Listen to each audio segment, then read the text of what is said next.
প্রিয় ইউটিউব বন্ধুরা, আশা করি আপনারা ভালো আছেন। আপনাদের দোয়ায় আমিও ভালো আছি।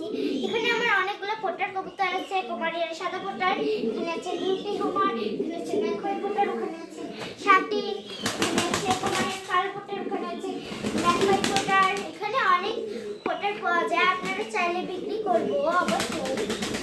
দাম হলো, এই যে দেখেন কত সুন্দর সুন্দর কবুতর। এই যে বিউটি কুমার হলো এইটা, ধরে দেখাইতেছি একে। কিন্তু খুব ওরে, একে আপনারা ধরে পাবেন না, আমিও ধরবো না, আমি ছাড়ি দেবো। কি ওরে